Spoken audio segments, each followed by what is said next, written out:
Hey guys, I'm going to try and do this quick here. We're just wrapping up, but I wanted to show you a couple ideas, and nighttime pictures never quite do it justice, but a couple things that we did on this project that I'm really excited about is, if you notice this nice gate feature we have behind us here, we actually used just our regular uplight on both pillars of the gate, just to highlight that area. Instead of just having some path lights that highlight the walkway that I'm standing on right now, we really wanted to take advantage of the cool archway there. So we just lit that up with some cool accent lights. But one thing we did do, and I've talked about this lots, is anytime you have an area where you're going to be kind of walking in and out, you don't want those lights shining in your eyes, so hex baffles. We put those on a lot of areas where you might get some glare in your eyes.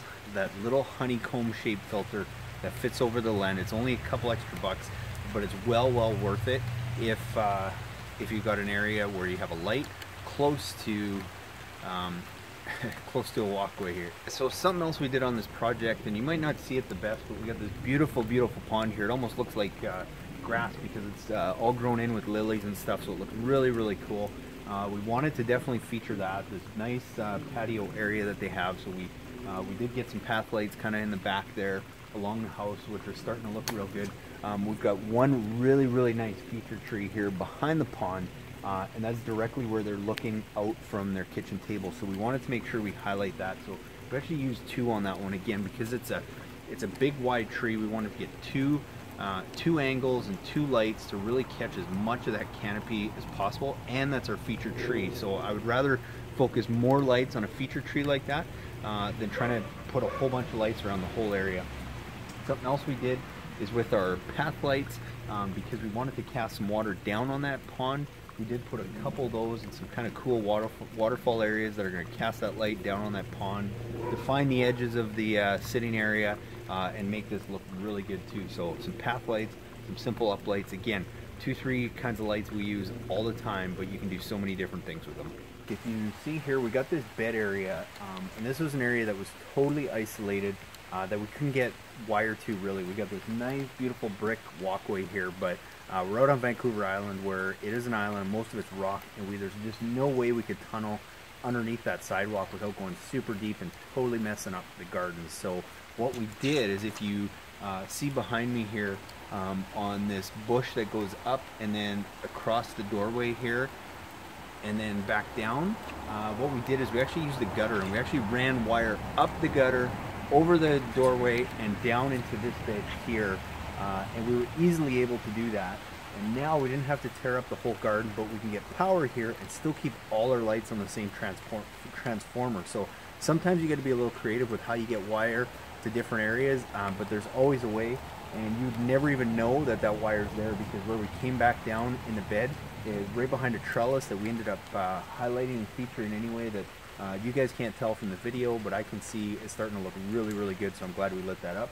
And that wire's totally hidden, so you'd have no idea how we got that wire there. So sometimes you got to be a little creative. You don't always have to go under the sidewalk, so think of alternative ways.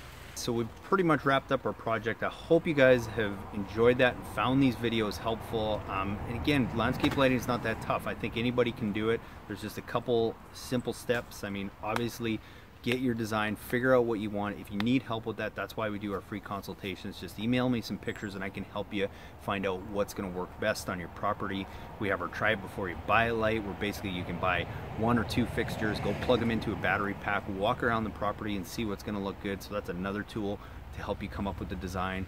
Once you got the design, you got your lights, then you just go and you set them around the property, go and place them, start placing them, get a rubber mallet, do that, run your wire, leave extra wire as much as possible, because you never know when you're gonna make mistakes or want to add on down the road. Go and make your wiring connections. Just be sure you have those 2 properties that we talked about, waterproofing and that mechanical connection, so they don't pull apart.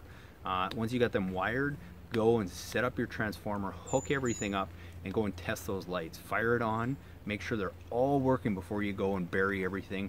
And my suggestion, especially if you haven't done this before, is come back that first night before you go and bury everything. Make sure you have all the lights where you want them placed. Make sure you're getting the look that you want, and once you do that, then come back the next day, bury all your wire. There's all kinds of other videos that we have on YouTube for how to bury the landscape lighting wire, how to tunnel under sidewalks, and so much more. If you have any questions about how to install your own landscape lighting, just go to YouTube and search Lighting Doctor, how to, whatever, and I guarantee you'll find it. So I hope you guys find that helpful. Thanks so much for watching. Be sure to get your free consultation and send me your pictures at cal@lightingdoctor.ca.